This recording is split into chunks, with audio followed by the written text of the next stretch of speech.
งทั้งหลายบทข่าวธรรมะเอามาขยายเรื่องเราใดจักมาเหล่าอู่เจินยิงเจินใจจุคนจุผู้มีใจจินสู้เราฟังมาเนื้อแก่เท่าปันกลางไฟหลังบอดยังตัวหม่อนค่าเอฟเอ็มขึ้นไฟหินขึ้นสีขาวเปิดฟังรอทาทุ่มหนึ่งไหลมาหยัดมิดเอามาป้ากันประจำทุกวันอาทิตย์พ่อแม่พี่น้องศรัทธาเปิดทานรอฟังวันนี้ได้มาอู้เหมือนเก่ามันหลังสาธยธรรมนำมาหล่วมสร้างเจริญสุขเจริญสีเจริญมีเจริญไวเจริญจิตเจริญใจเป็นยังศรัทธาสาธุชนคนฟังรายการสถานีวิทยุ FM ขึ้นสีขาวเพื่อชาวประชาและขึ้นฝ่ายหินตำบลสุเทพจังหวัดเชียงใหม่เนิร์ตัดขึ้นลำปางออกไปวันนี้อีปอยแม่เป็นตีน่าเสียดายเป็นตีน่าอินดูคนเฒ่าตั้งลำปางเนาะตอนนี้ขึ้น106.50ติดเคยออกประจำนั่นตอนนี้เปิดยุติในการออกเคลื่อนเพราะว่าเคลื่อน106ตอนนี้เปิดปิดตัวลงแต่เปิดกำลังจะเซ็นสัญญาคืนใหม่ติวัดบ้านพุทธสถิตแต่เวลากี่เดือนมาหุ่นเนื้อคนเฒ่าตะลำปางก็โทรมากันตะกี้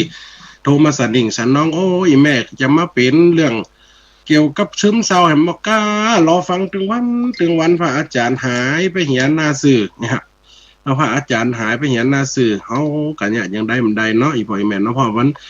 ต้องรอเกี่ยวกับ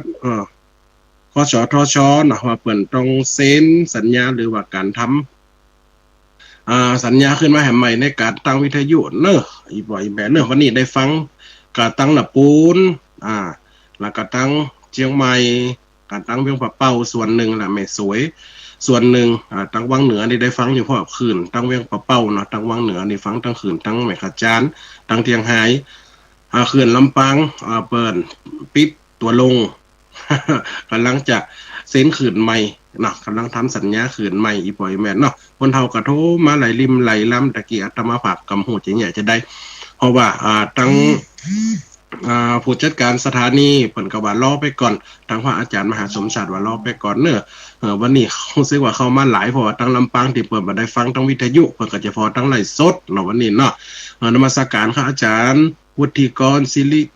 ริข้ามนะแม่สมศรีใจบุญเนอะอาจารย์เอาไว้สาอาจารย์เนี่ยอีแม่เนอะเอาวันนี้คืนตั้งเชียงใหม่ฟังกันคืนลำปุงตั้งกันเอาฟังกันนะตั้งห้วยตองซักกันนี้คืนฝ่ายหินคืนสีขาวเพื่อชาวประชาเนาะถ้าว่าคนเฒ่าคนแก่ที่ว่าตั้งลำปางเป็นติดตามถ้าว่าจะฟังกันน่ะต้องไปขอไล่สดหรือว่าไปรอฝ่ายหินรอวัดฝ่ายหินเปิ่นอัพลง YouTube อีปอยแม่จะเข้าไปฟอย้อนหลังได้เนาะเห็นดูตั้งคนเฒ่าตั้งลำปางนำไว้สารนะว่าอาจารย์ตีวงน่ะแม่สลาดเนาะโคศกเสียงหวานนักเตะเสียงดีเมืองละปูนเหมือนกันอีปอยแม่เนาะช่วงนี้ก็โปนไป4 เป่งนะผ่านมาแต่ว่ากับพระจันทร์งามเนอะคืนอาจจะชัดเจนกำชัดเจนเพราะนะพ่อเขาได้เช็คเรตติ้งได้เช็ครายการเพราะว่าปกติจะเข้าไปเช็คเพราะว่าในคืน106แห่งก่อนเพราะว่าเป็นคืนลักนะที่อาตมาภาพออกตอนนี้คืนลักปิดตัวลงก็คืนที่ใหญ่ๆตั้งเชียงใหม่เปิดกับก้อดิ่งสัญญาณได้ตั้งไลฟ์สดก็ได้หรือว่าตั้งโปรแกรมนะโปรแกรมการควบคุมตั้งออนไลน์เนาะเอามาฟังกันตอนนี้ยังเป็นบทที่3เนอะอีพ่ออีแม่เนอะบทที่3เรื่องเจ้ากรรมกาดำวันนี้จะเป็นตอนเศร้าตอนสูงแห่งตอนละปางเมื่อเจ้านอนล่ากรรมกาดำได้ประสูติเกิดออกมาแล้วโดนป่อนิรเทศออกไปจากบ้านจากเมืองโดนนิรเทศออกจากบ้านจากเมืองแล้วป๊บสุดท้ายมากรรมบดีเข้าหูว่าเกิดออกมาตัวดำกรรมกาเป็นกาละกินนี้บ้านกาละกินนี้เมืองก็เลยพ่อเจ้าพญาเจตลาดลากเมื่อเอามามัดใส่แป้ป่องล่องแป้ไหลจะตุกในกันที่3พุกที่3นี่กันยังจะเศร้าจะโศกจะเนอะอีปอยแม่ร้องฟังกันไปนะบทที่3เรื่องกรรมกระดำตอนจะถูกเอา100 แปะ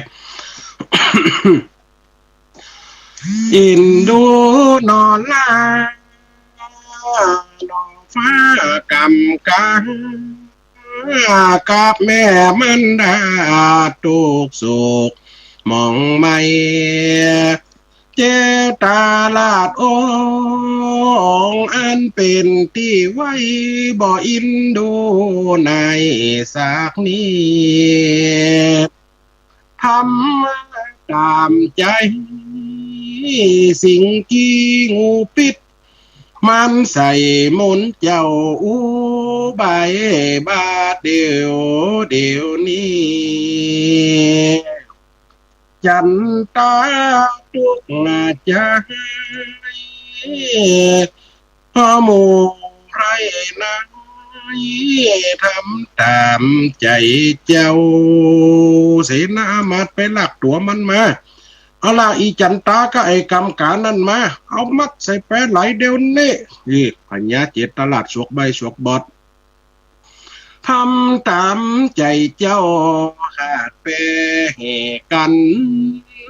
แม่ลูกสองเจ้าบ่มีบันเทาสว่างตัวเจ้ากำดำกาเอาหน้าเอามุกโซบอกแม่เจ้ามาด่าว่าเขาโมนี่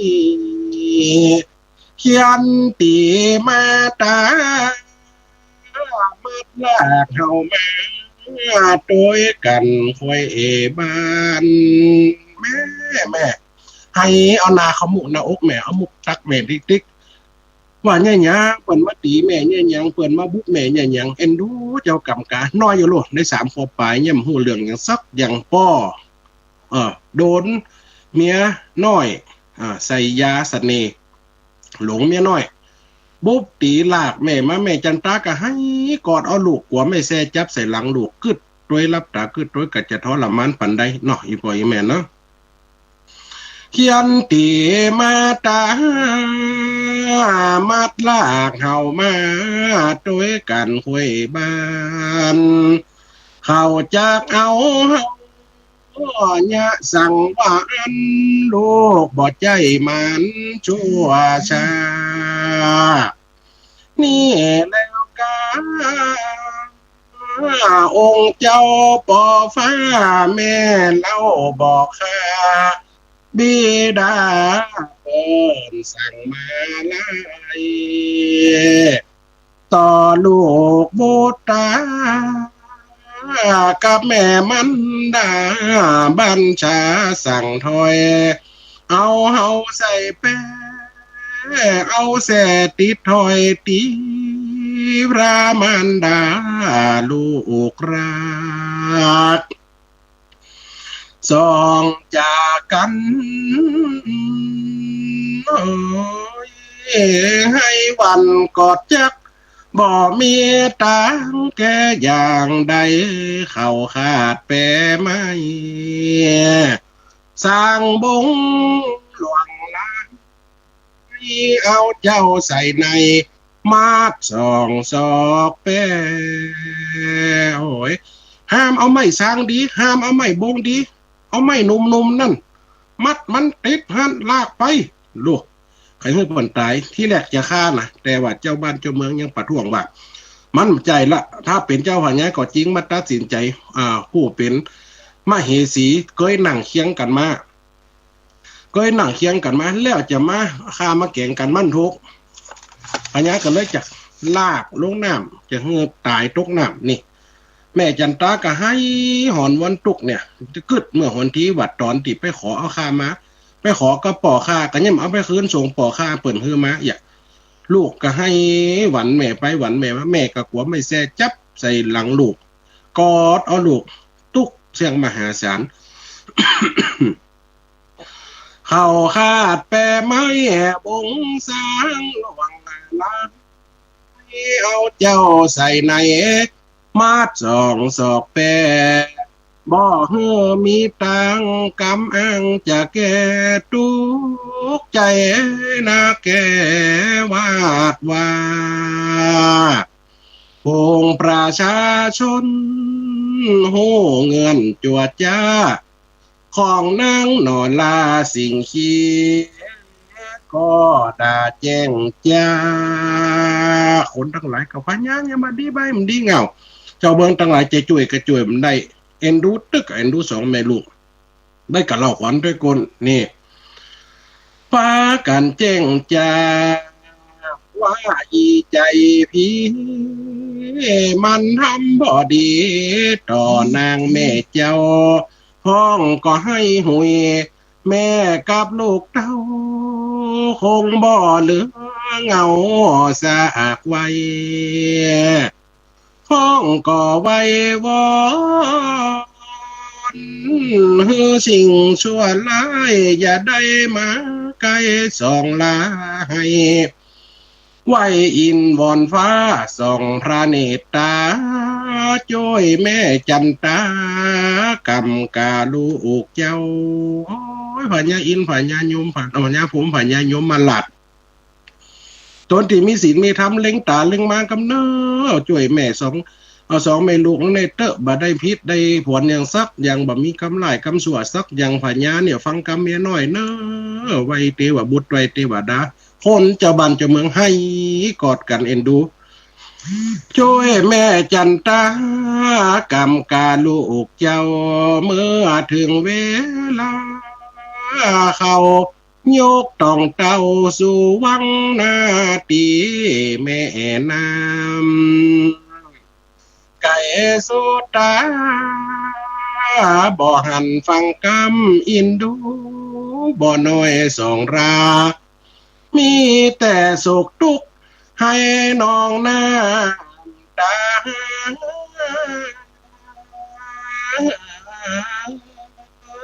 แสนเวทนาจันตาแม่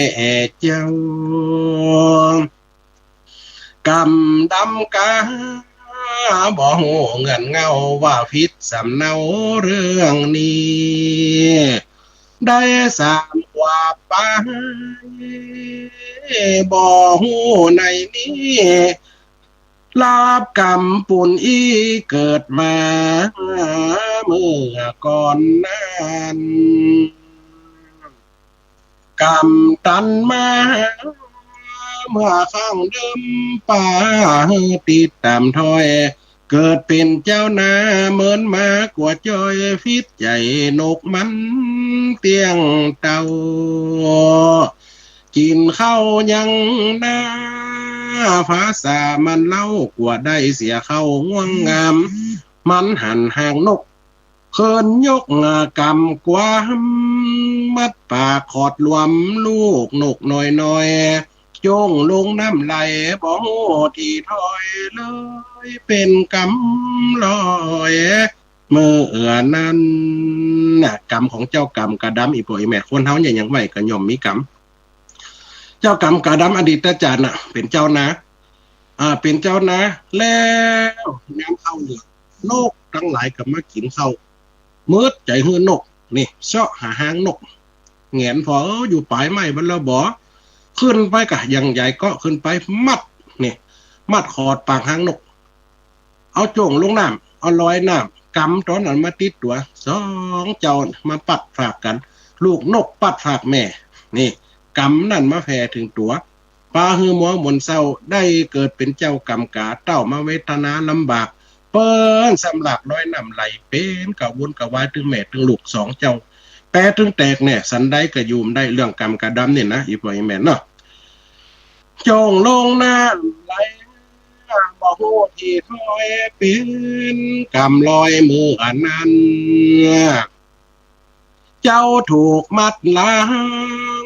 ลอยวังสาตานเพราะกรรมเก่าอันป้ามาสมุทรกวางลำฝั่งกำไก่ตาสองเจ้าเวว่าก็มารำให้แม่เจ้าจันตาโยกสามือไว้องค์อินในจันฟ้าขอวอนเทวบุตรขอวอนเทวดาช่วยข้ากับลูกท่าติมเตอร์ข้ามนี้ความพิษเนี่ยสักอย่างเปิ่นเอาข้ามาทอละมานทอละกำใส่แป้หล่องป่องแป้ไหลตุกใจจะแจ้งให้ผัวกระแจ้งได้กระตุกนางกะลำไรให้อยู่ไว้ๆน่ะเนี่ยนางกะห้ามว่าเดิมอ่อนก่อนนั้นบ บ่มีทุกข์ใจเป็นแต่ป้อนายเปิ้นปรุงปันค่าเฮ้อบ่มีนายแน่เอามาร่วมฟ้าสันได้จ้าเดี๋ยวนี้เอาใส่แปรไหลบ่ฮู้ในนี้จะตายภาคหน้าโกงกาสั่งมาตูกลำในใจนักงานนะแม่จันตาห้อ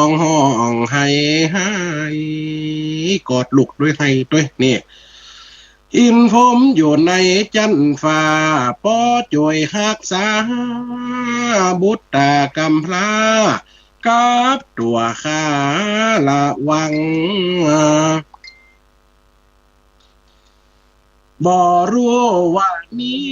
มันเป็นกรรมสังมาตอบปุณนังมาบังที่ถอยลูกบุตรตาพงกำลังน้อยถูกมาแปรลอยล่องน้ำออกไปไก่ตาลาเมืองยิ่งล้ำนางไว้สุดกำเหลือแห้งสั่งเป็นเช่นนี้เสียงตีกันแสงนางตาป้อแดงยาสั่งบ่อใดพ้องน้ำวังชนถ้าถีบใจไปกลางวังในเมื่อนั้นสถาตั้งตีเปิ่นจะพอตั้งไลฟ์สดบอกว่าพระอาจารย์วัดฝ่ายหินว่าพอตั้ง YouTube แบบไล่สดได้เนยปล่อยแม่มาพอย้อนหลังเอาเด้อทั้งคณะสถานลำปางเนาะทั้งเชียงใหม่ลำพูนเนี่ยได้ฟังกันเต็มที่เชียงรายได้ฟังเต็มที่เห็นดูทั้งลำปางเปิ่นโทรมากันเป็นเส้นเป็นสายฝ่องกันน้ำตาย้อนหน่อยว่าอีแม่มันได้ฟังอาจจะเป็นโรคซึมเศร้าอย่าออกไหมติดรายการหน่อยปล่อยแม่เนาะนางให้สุดกำเหลือแห่งสร้างเป็นเช่นนี้เสียงตีกันแสงนางตาป้อแดงยะสั่งบ่ได้ฟองน้ำวังชนทะถีบใจไปกลางวังในเมื่อนั้นบางทีไหลวนฟัดหนเพื่อฟันเหมือนจักลื่นเข้าไปในน้ำมันตีกันเนาะบุ่มบ่มแปะกับดำลงน้ำเดี๋ยวก็ลอยขึ้นมาสองแม่ลูกก็กอดกันนี่กำแปะสุดหัวใจจะตายให้ได้นี่ไว้อินไว้ผมจ้อยเจ้ออินผมยมมาลาดเต้าขุดหนักน้ำปลาไหลไม้ไอสวนโดนจำบุญจำบาปค่าหากว่าบ่ได้ทำกรรมอย่างนักขอช่วยชีวิตชีวาค่ากำลูกไหวเต็มเต้อลูกน้ำมันกระทะทีไปติ๊กกันน้ำมหาสมุทรอีกไว้แบบบ่ได้หันฟังอ่ะนะเหมือนกับทะเลน่ะมหาสมุทรก็เหมือนกับทะเลเนี่ยมันกว้างบ่หันฟังอ่ะน้ำกะทิไปบ่มขนาดเรือใหญ่ๆยังความนี่ น้ำกะลื่นไปติ๊กนี่ลื่นดันไปดันมาเหมือนจากลื่นเข้าไปในบางทีกวัดแกร่งว่าที่ไกลเจ้าร้องโวยวายใจจะขาดสิ้นฟังเสียงแปรจนฟัดหมุนเกือบปีนสองนารินลำร้องนางไว้เตป้าโจยมาโผดกองกับลูกน้อยบุดาอันเจ้ากำกีเชื่อว่ากำกันลูกองค์พญาส่งลาล่องกวางความผิดบ่มีสิ่งที่เขาอ้าง ป้อยปุ่งกำวางว่าไรนางยกมือย่อไว้องค์เทพไทยลำพันลำให้บอนครั้งบ่เบื่อจะว่าน้ำไหลปอจางแปรไหลส้นวังท่าโถมลองไตเอ็กโอ้ยหุยให้ปล่อยไหมน้ำลายป้อมมีนี่ตื้มว่าคอปอเห็บปอแหงตื้มเบื่อจะว่าหาไว้หาฟ้าอินติ๊กเนี่ยคนเขามันจะตายหรอกถ้าว่ารถจนบ่มไอ้มันตายย่ำหูคิงมันก็เที่ยงบินตกบ่มนี่ยังมาตันหูคิงตายก็คือตายเนาะอันนี้มันน้ำโลกมันเจ็ดจนคือตายกำเดียวมันก้นอย่าเขาก้นมอแกงนี่กะอย่าเขาก้นมอหางหลวงนี่กะวั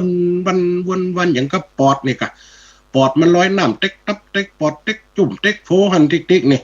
หน้ามันโกนคนหน้ามันโกนแปรอีกหน่อยแม่มันจะบรรทุกปันได้นะโอ้ปีนไปปีนมาแปรไหลวังสนท้าโถมล่องใจพัดมุนเปียบหมดตัวดำลอยลำจะใจเหมือนปวกติดใบตองไม้พาดแผลพาดโหนบ่รู้สนใต้เอาน้ำว่าได้ป้าไปขะลึงตึงตังแก่งโดยฟองใสจันตาแม่ไหนกอดลูกไว้มันเจ้ากำดำกาภาวาจันแม่เฮ้ยกอดปันลูกน้อยสั่งมาทุกงานเลือหัวใจคอยเหมือนแสงหิ่งห้อยลอยบินอยู่กลางพายุบุโคดหินน้ำทางไหลลินกำนดบ่ได้กำเข้าสองคนมาโดนตอบไก่เมื่อเปไหลไปเขวดควางบ่มีหินผาตั้งหน้าสว่างอันโผล่ขึ้นวังโซนลอยไปถึงโคนหินอีกปล่อยไหมยามเมื่อนั้นเกิดลมเกิดฝนป้าแปรไหลวนเอาไหนบ่ได้สมุดตีฟองวาดใจเกิดขึ้นสัตว์ไปฝั่งกำเอาแปรนั้นโหโดยคงแม่น้ำลมปั่นบาดตึงตังจันตาเมไทยให้ห้องหมดวางคงตายจมวังตีน้ำแม่กวางกำนั่นแปรไหลสัดไปแตกบางถูกคางศีลาฝ่ามางลอยไปจนบุหินบุฝาไปลุบลับไปป้าแซมผาก้อนใหญ่อีปล่อยไหม ป้าแซมผาก้อนใหญ่ก็นั่นแปรแตกโคบนี่พามากนี่คือแตกโคบพาปุ๊บแม่เสด็จไปตีลูกเสด็จไปตีปัดฝากกันกำนั่นจะตุกปันไดอีปล่อยไหมเนาะสาดไปแตกบางถูกคางศีลาฝ่ามางแม่ลูกปัดหน้ากันเขาได้ละล้างแสนตีจางบรรยาจันตาแม่ไทยหวังได้โบตาจะวักกอดป่าป้อยก็กว่าจอยอ้อยหมายจะวักเอาลูกสมัดไก่มือไปแหมละจะว่ากอดป่าป้อยว่ากอดจอยแปะแตกกลางแปะแตกแหกกลางสองข้างลำท้อยปัดกันกำเดียวเมื่อนั้นลอยกลางสามูดบ่อสูดเผื่อฟันได้ไม่คนบังกอดเอากำกาเด็กน้อยหอยปันกอดเท่าบ่มีบันหน้าเท่าจะหญ้าใดจอมสะวันพระอินทร์แหล่งไหลฮ้อนแต่ไหนเต้นทับขนาดติเป็ดแตก บุญมีเนี่ยปนักกรรมมีก็ยังบุญจุยขนาดนั้นแปะแตกโลกพญาอินอยู่บนสวรรค์นั่งอยู่บนแต่นปันพละกรรมศิลาอาถรรพ์ลาบอยู่ไข่รับอยู่ขนฝืดหันขนาดที่รับอยู่ห้อนออกเนื้อออกตัวโอ้มันเกิดอย่างขึ้นกับกูเคยแผ่นศิลาแต่ก่อนเคยหนุ่มเคยนวลเหมือนกับฟองอยู่ฟองไฟเดียวนี่จะได้มาห้อนเหมือนกับฟื้นกับไฟมาลวกมาลนเอาตายละส่องมากันยันติบลงไปโอ้หนอพุทธิสัตว์องค์สัมมาสัมพุทธเจ้าข้างเกิดเป็นกรรมกาดำทุกแต่ตัวว่าเฮ้ยเนี่ยจะได้มันเลยดิเอาเปิ่นมาเกิดแล้วเปิ่นมาตกทุกลำบากยากทุกยากฝากใจเขาจำเป็นลงไปช่วยแล้วนี่โดนบันดาลนี่ปล่อยแม่นี่ปัญญาอินกันยังช่วยอยู่นะโดยกำวอนของนางแม่จันตานี่ฮ้อนแต่น้อยเต้นทับการจำเป็นกินข้อบังคับเมื่อโพธิสัตว์เจ้าเป็นไปลงมาผูดกรรมช่วยแจ้งส่องไขดลบันดาลในปาไก่ออกหันเจ้ากำกาลอยดาสดนั้นสู่แป้นปาลาบอดยาพาลานาสีอันมีเจ้าฟ้าปกครองอยู่ทาลาจาซ้ำเปิ่นมีบุตรนาลีงามตาเจ็ดคนพาดาเมืองใหญ่เมืองกว้างส่วนแม่จันตาน้ำปลาออกข้างถึงมิถิลาแว่นแควนเปแตกขบเจ้ากำดำกากันลอยไปเทวดาพญาอินโดนบันดาลให้ลอยไปติดอยู่ที่เมืองปลาณสีเจ้าแม่อาจารย์ตาเนี่ยกัดแตกแปะแตกลอยไปติดติวที่เมืองมิถิลาดูแตกไปคนตีคนตางอีกพ่อไอ้แม่นี่สวรรณาจะมาสอหากันจะได้เนาะมีโทรศัพท์เฮียเฟซกับมีเฮียไลน์กับมีเฮียนี่TikTok กับมีจะไปสอหาจะได้จะโทรจะได้ส่งจดหมายกับได้ยุคนั่นต่างคนต่างไปอยู่บ้านอยู่เมืองลูกพอดีเมืองของเจ้าเมืองปราณสีเปิ้นมีลูกสาวลูกสาวเปิ้นมี7คนด้วยกันจะได้ห่ำต่อไปนี่นะเพราะว่ามีลูกอายุปอๆกับเจ้ากำกระดำกาเนี่ยนี่น้ำป้าออกข้างถึงมิถิลาแว่นแผ่นมาทุกหัวใจผ้าไทยกังแก้นมาหนีบแน่นคอยต้อยขาดเขาขาดน้ำปอซ้ำพร้อมจอยเพราะนางนั่นลอยอยู่กลางฟ้องดันจากเล่าเขียนใหม่บรรยายก่อนอันตอนนงครานแม่ไทย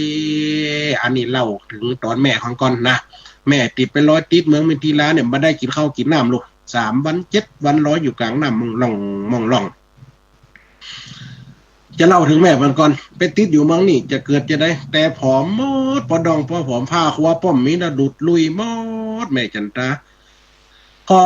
บรรยายตอนนางนงครานแม่ไทยกอดไม่บงสางน้ำทางจะใจไปลอดฝั่งใดโป้นมานางให้ลำร้องมีแต่ห้ามหา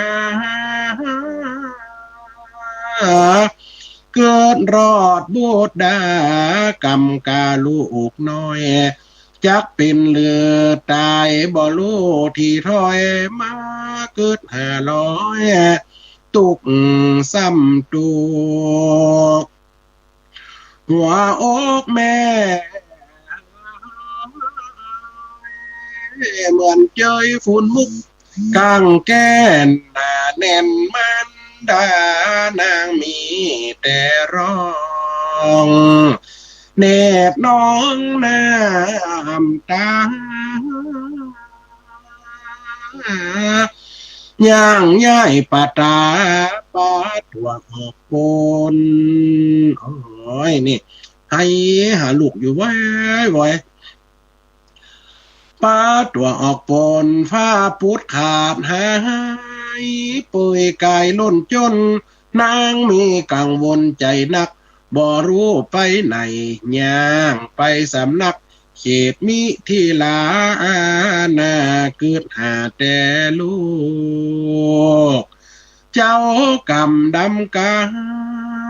คงตกคงขาเหยื่อป่าเหยี่ยกุ้งเงือกน้ำป่าผาจากป่าสะดุงจักลากหลังลู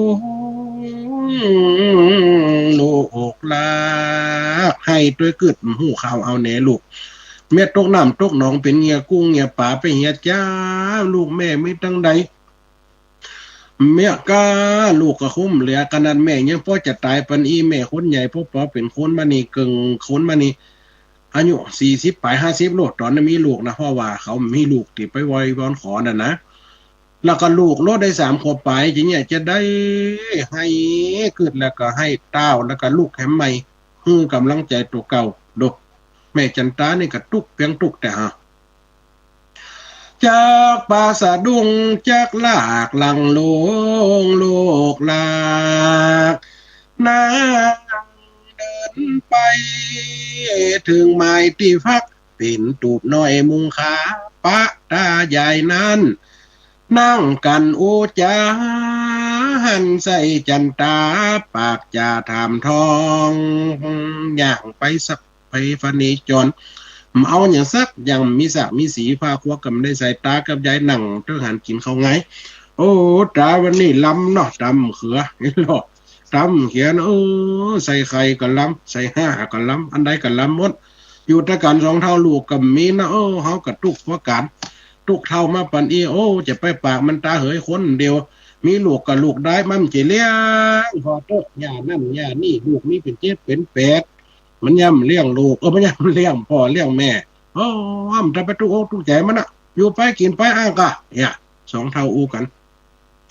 อยู่ไปตำน้ำห้ำไปตำตัวน้ำเปียงหือดอกบัวเปียงอันจะไปเกิดเนี่ยมันหนักปุตตาเหยเพราะปากกำปากได้จะกินข้าวมันล้ำเนี่ยคนเก่ามันสอนว่าจะได้สุกมันย้ำกินข้าวสุกมันย้ำเขารับเขานอนมันก็อีไปแม่จะไปกำเก่าเปินว่าตุ้มฟ้าลายมาเฮาโค่นกำเก่ามันจังฟิตหัวกันนี่หรอใหญ่ฟ้าลายมันก็จะตักเปินโลตักเปินคนก็ตักลั่นล่าแซนลายเพิ่งโลปุดผืนนี่ซื้อมาใส่ให้ไม่นู่นี่หรอ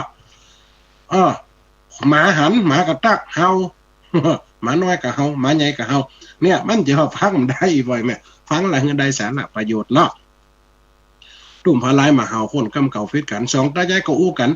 โอ้ยเป็นไผมูลอย่างมาพาคัวกำใส่ผมเหมือนหลักศักดิ์สิทธิ์มาก้นเป็นล้มเหียนหน้าตูพันตบลงพ่นเฮ้ยจะได้นี่ปุตตาลูกไผ่ลันไผ่บ้านไหนเมืองไหนมันก็หันหน้าหันตาซึกแต่มึงไปติไหนไม่ล่าอีน้องอย่ากะโจเข้าใจโจเข้าใจไปโปกหัวลูกผมเหนื่อยหน้าเหนื่อยตาเป็นคนดีคนดักพอผมพอดองก็เรียกอู้กันกะอย่าถามว่าเนี่ยหันใส่จันตาปากจะทำทองว่านางสาวนาลีสาวลูกจากแต่ห้องหนเมืองใดนั้นเราสั่งมาดูหมองผอมยองลูกเก้าเป็นลูกเป็นเต้าคนใดเขตบ้านแขวนนี้บ่มีไผไหนมันไก่นอกวังยายยังไปแจ้งนี่ล่าเป็นลูกไผลันไผยายยังก็หันสักเตื้อเป็นลูกญาตินั่นญาตินี่กะบ้านไหนเมืองไหนหลวงไผ่หลวงปลาก็ลูกบอกยายลูกพาขวาบ่มีฝมยี่ก่อแหงกาเป็นผีบาซาเปาะหรือว่านางได้เตียวสอดเจาะลงในปากกว้างดงดำอกเจ้าแม่อกกำเจ้าแม่กำตาใหญ่วอนกำถามน้ำจ่าเจ้าเมื่อจันตายิน2 พูดเฮาก็ก้มกราบเอาบอดจ้าก้มกราบหลังตีนได้ยินคำเขาหูหรอก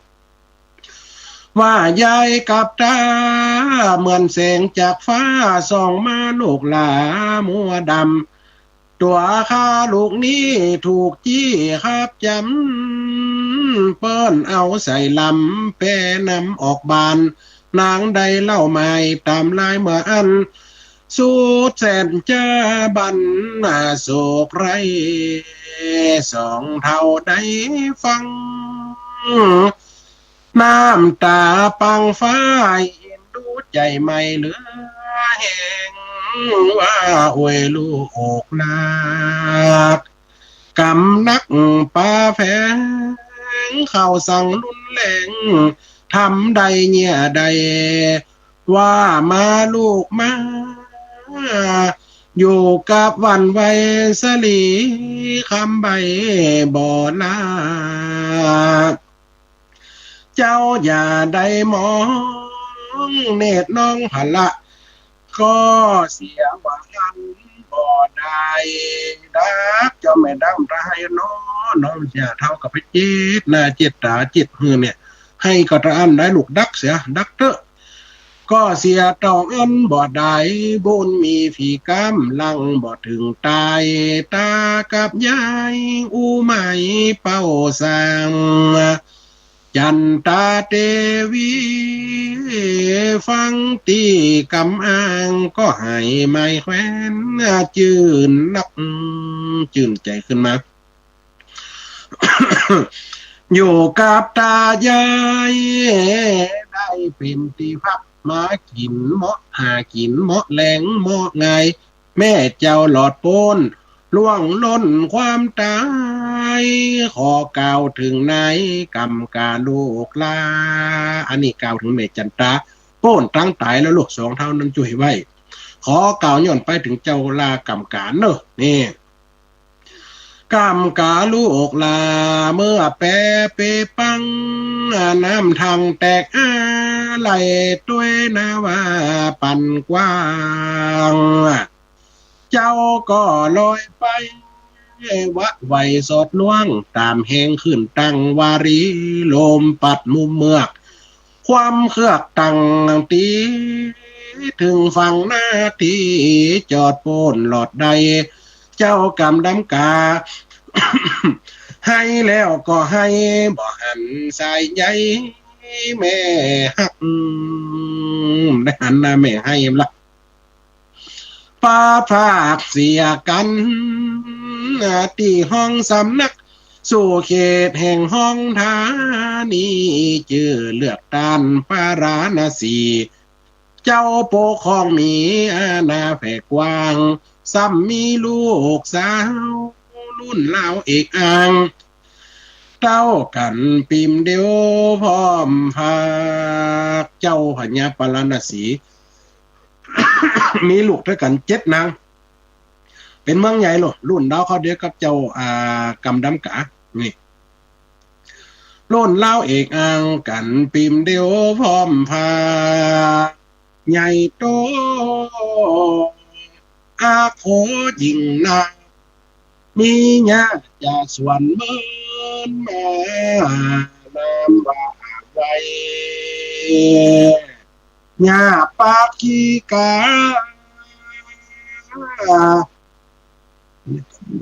ญาปากีกาดูแลพาลาเฮือพระบาทเจ้ากำดำกาไปติดที่เมืองปาราณสี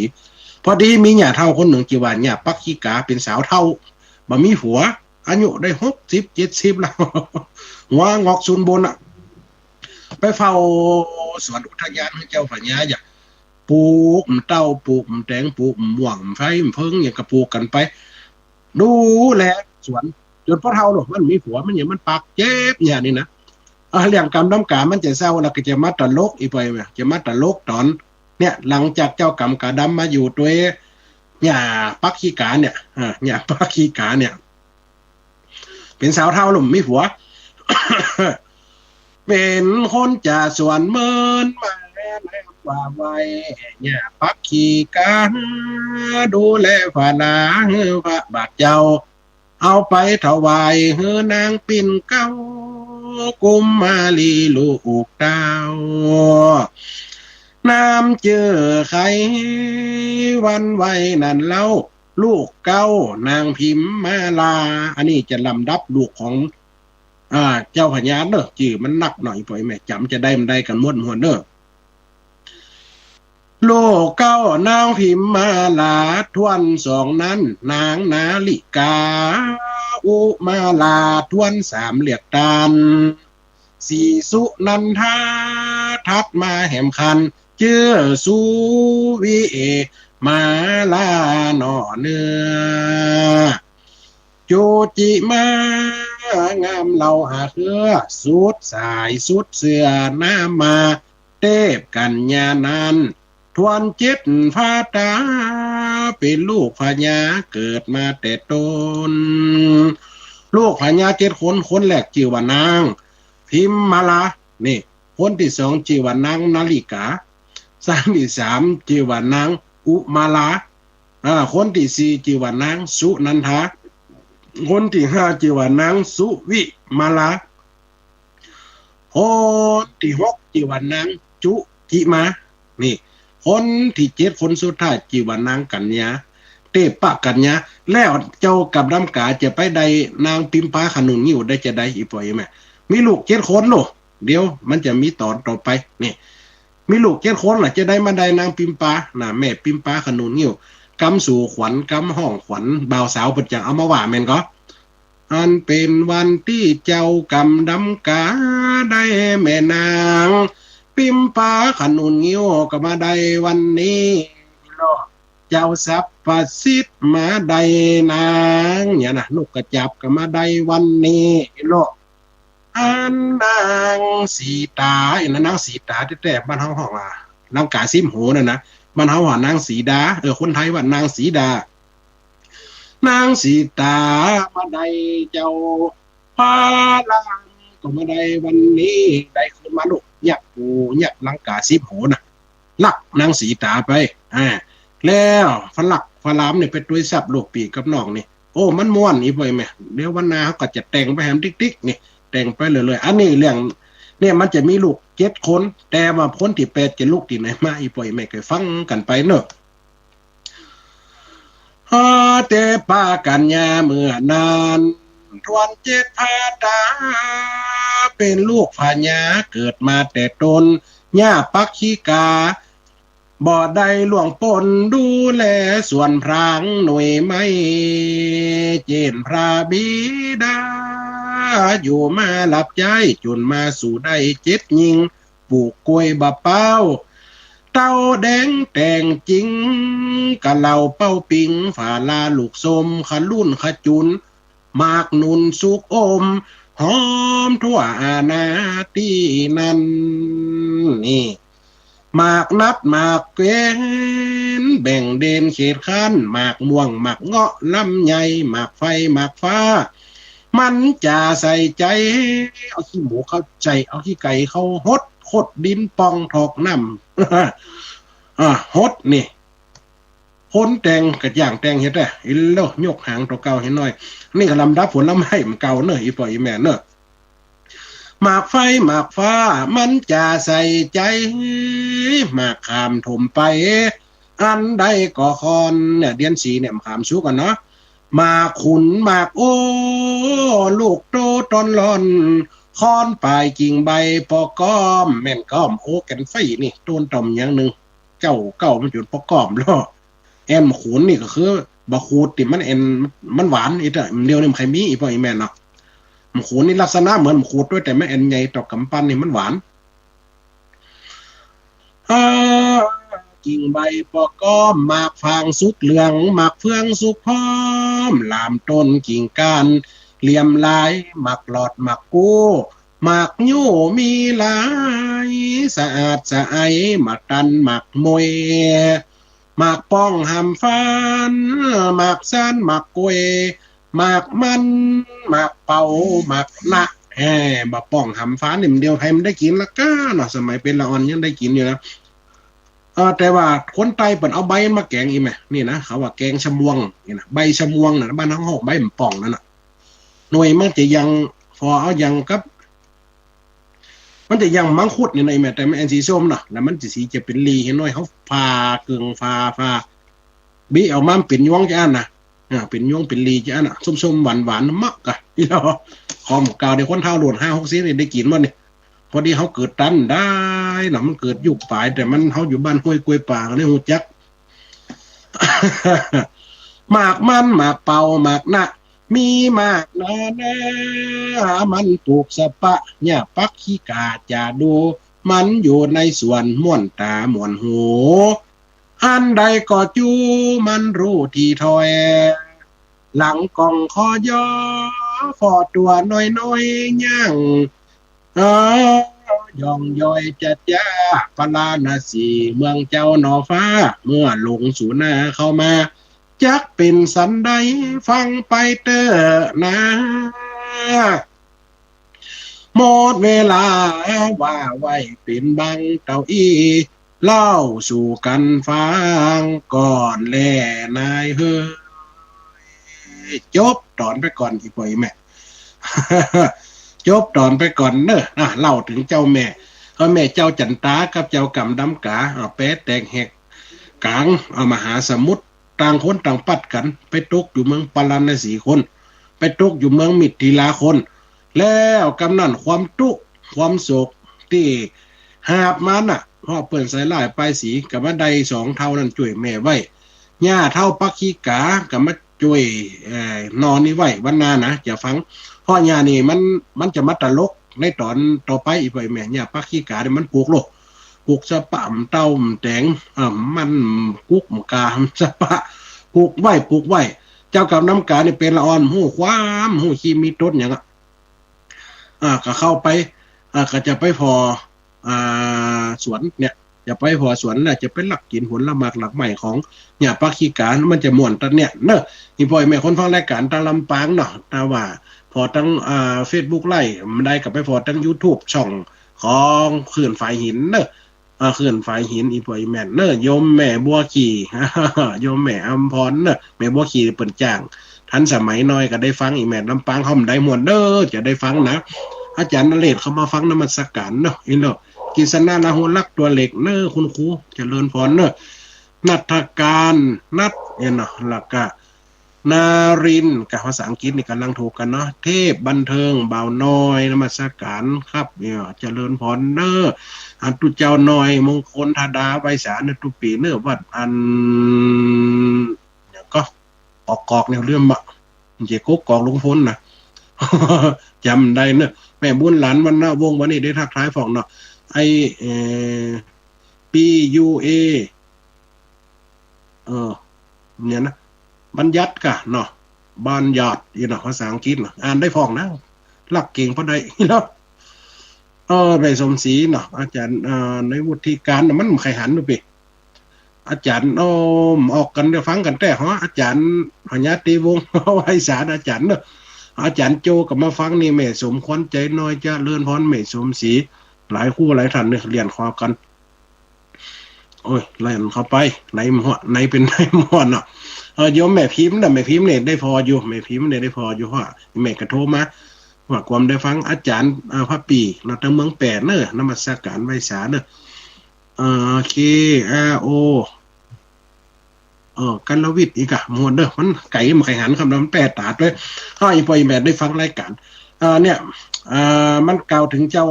อนอพุทธิสัตว์ได้ตกละกรรมลำบากในเจ้ากรรมกาดำเนี่ยแต่ว่าเรื่องแต่ที่ผมเข้าไปอ่านที่ผมเข้าไปอ่านนะทุปีตัวเอาหนักทางเมืองแปะมันปัจจะมีตำนานอยู่ที่วัดอย่างนั้นทุปีอันท้าทุปีจำได้พิมพ์บอกผมกำเนี่ยวัดอันอย่างก็แต่เมืองแปะนะเปิดมีตำนานเปิดเขียนอยู่ตีผาผนังวิหารนะเปิดมีผนังวิหารเนาะเปิดมีตำนานของเปิดไว้สายเหล็กไผ่นี่สาธุเจริญพรไว้จ่ายพระอาจารย์เจ้าในฟังอยู่เลยโยมยายพรขาประจำน้ำทีมใครมาใครจะเรียนกันถ้าเปลี่ยนเบอร์โทรเห็นป่ะเบอร์โทรเหมือนกันขนาด103กับ105นี่นะละเสียงกับเหมือนกันกำวังเหนือชัดเจนก่อนวังเหนือชัดเจนก่อนอาจารย์เฮ้ยชัดเจนดีเนอะน่ะชัดเจนดีลูกกำกาดำแม่กำกาดำนะคะย่ำพังกันพูดว่ากำกาดำกำกาแดงมันมีสองโมงได้ฟังกำว่ากินข้าวอยู่เจริญพรนะยายเด้อจ้า สาธุเจริญพรเนอะแต่ทุกเจ้าทุกฉันวันปีใหม่แล้วเส้นกันเนอะเส้นกันเป็นนั้นตลอดปีตลอดไปเด้อสาธุเนอะเดี๋ยวเสียงเหมือนกันก็เหมือนนะนี่ย้ายพรเนี่ยวางย้ายเลื่อนกันสาธุเจริญพรสาธุเจริญพรอันนี้ย้ายพรเนาะน่ะเสียงกับเมื่อกันอายุกับเต่าด้วยกันนี่นะ80เลยก็โอ้ไอ้ล่ะฮะแก้น้ำกินน้ำให้ว่าดีอูโทรศัพท์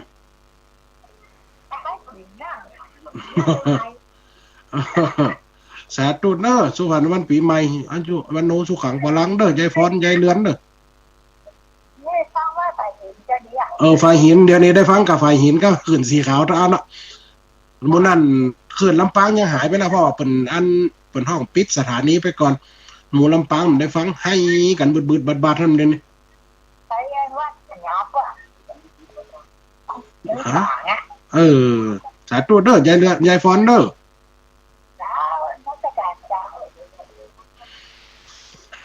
สาธุสายต่อไปเจ้ากลับมาเถอะเจ้าท่านพระเจ้าแม่สุแก้วบ้านศิลปพรสีเสียบ้านห้องละปูนได้เงินชัดเจนดีเด้อสาธุต้องพูดในชัดเจนดีขึ้น98.75วัดห้วยตองซักชัดเจนไปเลยเด้อเจ้าสาธุเด้อเข้มข้นเด้อแต่ตลอดตัวเจ้าสาธุเด้อแม่เปิดลูกวัดแม่นั่นแหละจ้ะธรรมดาเนาะก็นี่มันจึงมีคู่คนแต่มันติดจับมาถึงจัดนี่นะนอพุทธิสัตว์ถึงโดนกูจัดเจนได้เป็นพระพุทธเจ้าไปพระหูจะสีจะแฉบางทีเอาหางนกมาเนี่ยเนาะนั่นนะกรรมเดี๋ยวลุงนกมาดูเดี๋ยวลุงหนูมาเล่นว่าต้วยสอนต้วยนะสาธุเจริญพรนะโยมแม่เนาะเจ้ากลับไว้แฉเด้อท่านอาจารย์ความเด้ออวยพรปีใหม่สุขภาพพระอาจารย์สมบูรณ์แข็งแรงนะเจ้าสาธุเนอสาธุเจริญพรพระเจ้าพระอาจารย์เจ้าโอ้โยมแม่เสริมงามฟังทั้งใดอันนี้วังเหนือเจ้าวังเหนืออันนี้บรรปะเซาบรรทับปะเซาล่ะ